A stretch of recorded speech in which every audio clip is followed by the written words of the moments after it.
AITA for refusing to move my wedding to accommodate my brother's travel schedule? Now, everyone is furious with me. The wedding day is often pictured as the most magical day in someone's life. It is a moment shared between two people who want to embark on a journey together. Witnessed by family and friends. But what if your own family decides that your wedding is not as important as your brother's vacation? Would you change your plans? Or would you stand firm in defense of your love story? I'm going to tell you a story about a woman named Anna and the storm of family drama that surrounded her wedding planning. This story is about resilience, self-worth, and the courage it takes to stand up to those who are supposed to love you the most. From the moment the date was set to the last-minute showdown, Anna's story is one of a bride fighting for the day she had dreamed of her whole life.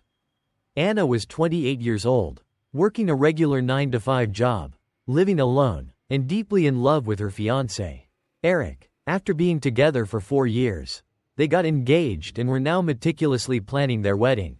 The planning had taken 4 months, with Anna diving deep into every detail. The venue, the flowers, the dress, it was all precisely what she had imagined.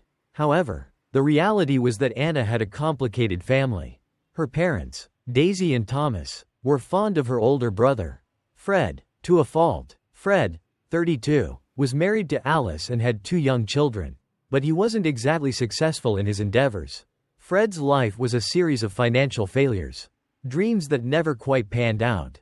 Despite this, Anna's parents always bailed Fred out whenever he needed help, treating him as their golden child. Anna knew her brother would bring drama when she announced her engagement. And she wasn't wrong. The day of the announcement was supposed to be all about Anna and Eric. Anna had envisioned a small, intimate celebration with close family and friends, where they would share the exciting news that they were finally getting married. But Fred, being Fred, couldn't allow anyone else to shine in his presence. Midway through Anna's announcement, Fred decided to make his own announcement. He started talking about his next business venture and how he wanted to move into a bigger house. Suddenly, the conversation shifted from Anna and Eric's engagement to Fred's ambitious dreams. Anna kept her cool, smiling politely while her brother stole the spotlight. Eric was proud of how she handled it, and that was all Anna needed to keep her spirits up. Fast forward a few months, and Anna and Eric finally picked their wedding date. They meticulously checked with everyone, including her parents, to make sure the date worked. With everything seemingly confirmed, they booked the venue, the caterers, and sent out invitations. Everything was going smoothly, and Anna was overjoyed. It seemed like she would have the day she had always dreamed of. However, the illusion of calm was shattered when Anna received a phone call from her parents. They had news. They had decided to go on a vacation. Not just any vacation, but a vacation with Fred and his family. And when was this vacation scheduled for? The exact week of Anna's wedding. Anna's mother, Daisy, explained that Fred's schedule was extremely busy, and this was the only time he and his family could take a vacation together. Daisy insisted that Anna change her wedding date to accommodate Fred's trip. Anna was stunned. Here she was, the bride-to-be, and her parents were asking her to change her wedding day, a day she had been planning for months, just because it conflicted with her brother's vacation. Anna refused. She told her parents that everything had already been booked. The invitations were sent out, and she couldn't just move everything to accommodate Fred. The response from her mother was immediate and sharp. Anna was being irrational and selfish. Anna's parents tried to convince her to at least talk to the venue and see if there was any flexibility. But Anna stood her ground, making it clear that she wasn't going to change anything. The conversation ended with her mother accusing Anna of trying to ruin their relationship with Fred and his family. The words stung, but Anna wasn't willing to back down. After the call ended, Anna was left wondering how her parents could possibly prioritize Fred's vacation over her wedding. The day meant everything to her, and the fact that they could even consider missing it broke her heart. Eric, always her rock, encouraged Anna to try again to reason with her parents. So, Anna decided to call them back, hoping for a middle ground. But once again, her parents stood firm. They emphasized that Fred's family had already booked everything for their vacation. They dismissed Anna's pleas and accused her of making things unnecessarily difficult. It was like talking to a brick wall.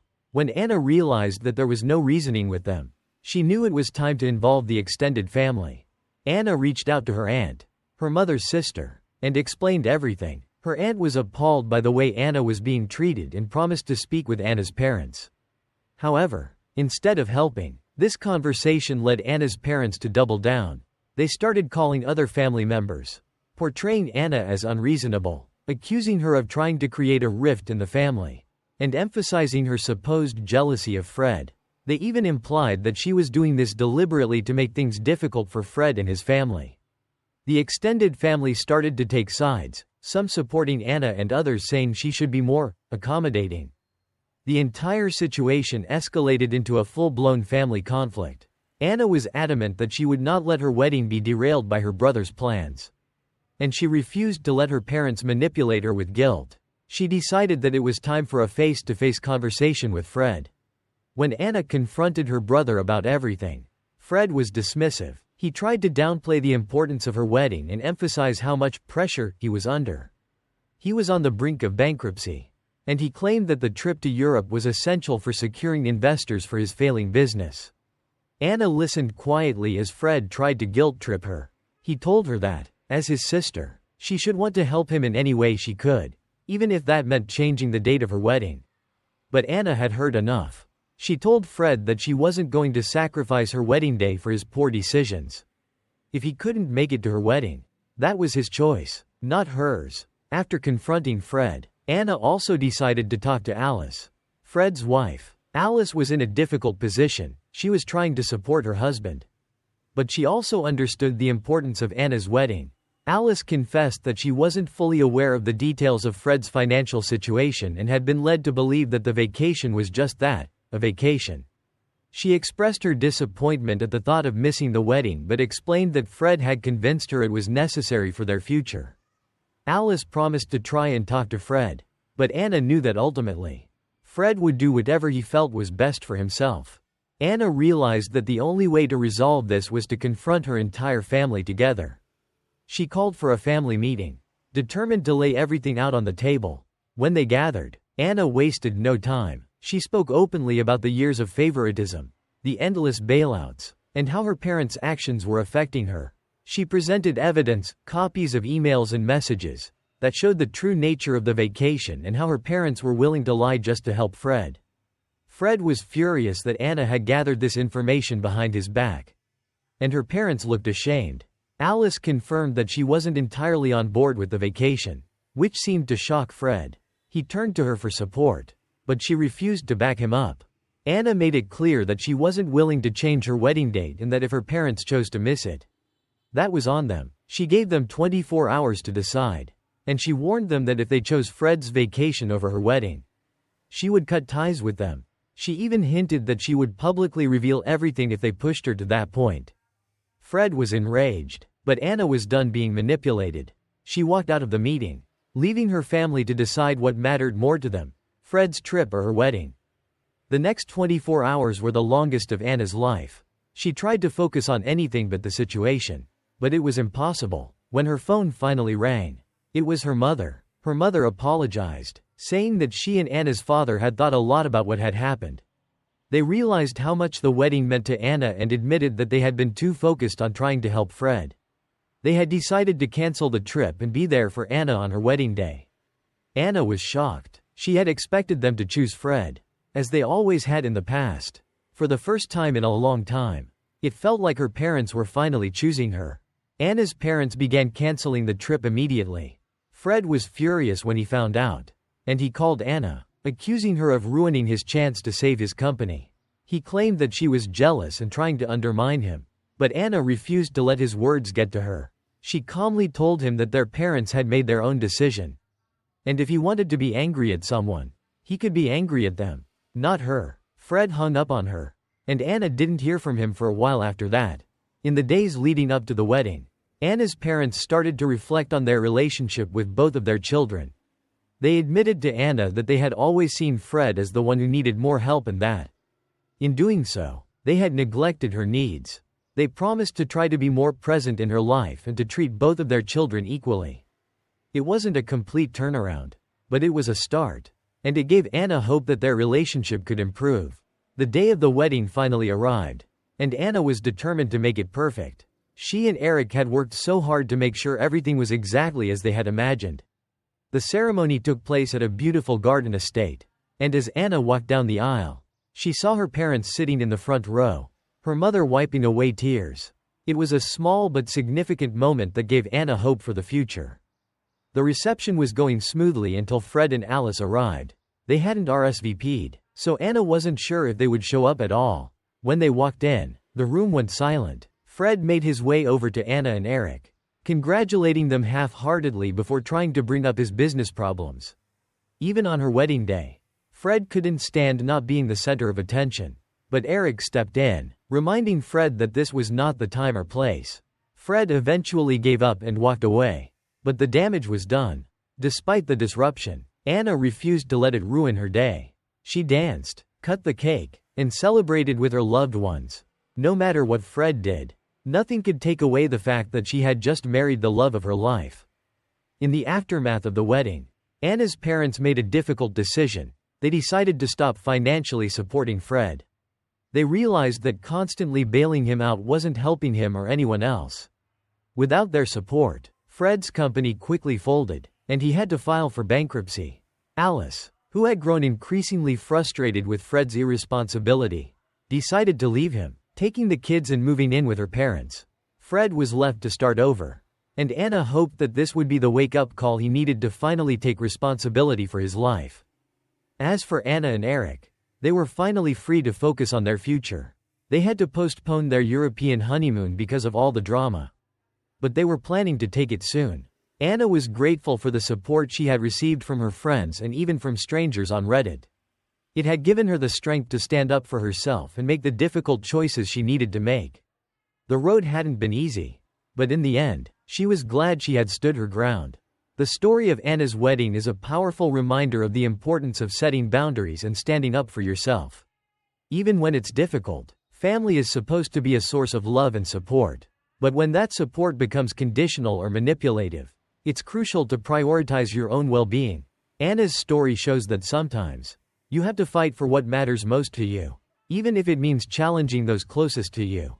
In the end, the relationships that truly matter are the ones that respect your choices and support your happiness. Life is too short to compromise your own happiness for the sake of someone else's convenience. Especially when that person has never reciprocated the support you need. I gave my sister-in-law a pregnancy book, unknowingly exposing her affair with my husband's friend. Now the family's in chaos. Have you ever given a gift so seemingly innocent, yet it turned out to be the match that lit a firestorm you could never anticipate? That's exactly what happened to me when I decided to give my sister-in-law a book, a simple, thoughtful gift that unintentionally peeled away the carefully placed lies and secrets that held a family together. This is not just a story about a simple mistake, it's a story about betrayal, karma, and the fine lines we cross when pushed to our limits. Let me take you on this dramatic journey where emotions, misunderstandings, and secrets collide. It all began with a complicated family dynamic that had been brewing for years. Cheryl, my sister-in-law, and I have known each other since high school, where our relationship was anything but friendly. She was the quintessential mean girl who had made my life difficult, spreading rumors and even going so far as to set up cruel pranks. Cheryl was the popular girl who believed she owned the high school halls, and I was the girl who dared to stand up to her when she filled my locker with dead fish as a form of humiliation. I knew she had no boundaries when it came to making people feel small. I wasn't scared of Cheryl, but she made it her mission to show everyone she could not be challenged without consequences. Despite the past, I thought marriage might change things. When I married Charlie, Cheryl's brother, it felt like a chance to turn over a new leaf. Especially since Cheryl and I were now, by definition, family. There were some forced handshakes, reluctant smiles at family gatherings, and attempts at small talk that were more awkward than anything else. Over time, we developed a fragile truce. We weren't friends, but we weren't openly hostile either. It felt like we were moving forward, even if the progress was incremental. But all of that changed on my birthday a few months ago. Cheryl showed up empty-handed, which wouldn't have bothered me, except she made a public show of giving me an online cooking class as a joke. I had just spent the entire day preparing food for everyone, my favorite dishes, ones I knew people would enjoy. She kept going on about how terrible my food was and how she felt like she might need to throw up. It wasn't just a joke. It was a calculated humiliation designed to cut deep in front of people I cared about. Cheryl still had that same high school meanness, but now it was hidden behind a facade of adult humor. It hurt, and I promised myself I wouldn't let her get away with it again. A few weeks later, Cheryl came to our home unannounced, asking to speak to Charlie privately. I happened to overhear the conversation, not my proudest moment. But curiosity got the best of me. Cheryl was pregnant, and she sounded desperate. She was scared, feeling completely unprepared for the situation. She wanted advice, support, even hinted at terminating the pregnancy without her husband finding out. I remember thinking how strange it was for her to come to Charlie instead of her husband. It felt like there was something more that wasn't being said. And there was. Fast forward to Cheryl's birthday. In a moment of spiteful revenge for what she did on my birthday, I decided to give her a gift. A book called What to Expect When You're Expecting. It was meant to be a tongue-in-cheek jab, a subtle dig at her recent secret. I thought it would be a harmless prank, a little uncomfortable perhaps, but not life-altering. Cheryl didn't open the gift in front of everyone at the party, and I assumed it was over. The next day, I got a call from Cheryl. She was screaming, crying, and blaming me for ruining her life. She hung up before I could get a word in, but soon my in-laws were calling, furious and demanding explanations. It turns out that Cheryl's husband had no idea about the pregnancy. And worse, he was sterile. The gift had opened Pandora's box, confirming his suspicions that Cheryl had been unfaithful. Suddenly, my innocent attempt to poke fun at my sister-in-law had spiraled into a full-blown scandal. The fallout was intense. Cheryl moved back in with her parents, and her husband was on the brink of filing for divorce. My in-laws demanded that Charlie and I try to smooth things over, to convince Cheryl's husband that it was all just a misunderstanding, a joke gone wrong. But how could I do that when I knew the truth? Cheryl had cheated, and she had used Charlie to try to figure out how to cover it up. I refused to get involved any further. This wasn't just a little prank anymore, it was about honesty, loyalty, and owning up to one's mistakes. To make matters worse, we soon discovered the identity of the person Cheryl had been having an affair with. It was one of Charlie's closest friends, someone we both trusted, someone we thought was loyal. He came clean to Charlie after weeks of tension. Unable to handle the weight of what he had done, he admitted that the affair had started around the time of our wedding. And I couldn't help but feel that our happiest moments were tainted by betrayal and deceit. When we went to a family wedding a couple of months later, things got even more chaotic. Cheryl had been spreading lies, claiming that Charlie and I were trying to ruin her marriage out of jealousy. She went as far as to say that I had a thing for her husband, which was why I had been so invested in her life. I could tolerate a lot, but this was the last straw. During a rehearsal dinner, in front of the entire family, I confronted her. I brought out the screenshots and evidence from Charlie's friend, proof of the affair that Cheryl had been denying for months. Her husband could no longer ignore the truth. It was ugly, it was public, and it felt like something out of a bad reality TV show. But it was real, and it was happening to us.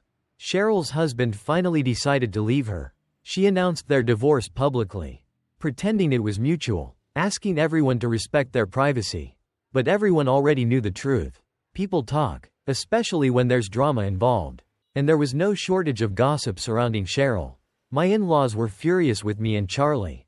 They accused us of tearing the family apart, even going so far as to disinherit Charlie. It was an attempt to make us regret our actions, to make us apologize and beg for forgiveness. But we weren't about to do that. Cheryl had been a bully all her life, and it was time someone stood up to her. Reflecting on everything that happened, I think there are some important lessons to take away from all of this. First, secrets have a way of coming out, no matter how deeply buried. Cheryl thought she could manipulate everyone around her, lie to her husband, and somehow keep it all under wraps. But the truth has a way of surfacing, sometimes in the most unexpected ways. Second, revenge, even in small doses, can backfire spectacularly. I thought giving Cheryl that book was a harmless prank, but it ended up exposing things I never intended to get involved with. Lastly, and perhaps most importantly, standing up for yourself is crucial. But there's a fine line between standing up and escalating a situation beyond control. Cheryl needed to be put in her place. But I regret the way things unfolded at the wedding. There were better ways to handle it that wouldn't have hurt innocent people. Like Charlie's cousin, who just wanted to enjoy her special day. Life is complicated. Families even more so. Sometimes, the people we expect to love and support us are the ones who end up causing the most pain. But through it all, I've learned that I have to be true to myself. Even if it means facing the consequences of my actions head on. Cheryl may never forgive me. And my in-laws may never speak to us again. But I can live with that. I'd rather be honest and alone than surrounded by people who would rather protect a lie than face the truth. And to those watching, if you ever find yourself in a similar situation, where someone's cruelty tempts you to strike back, think twice.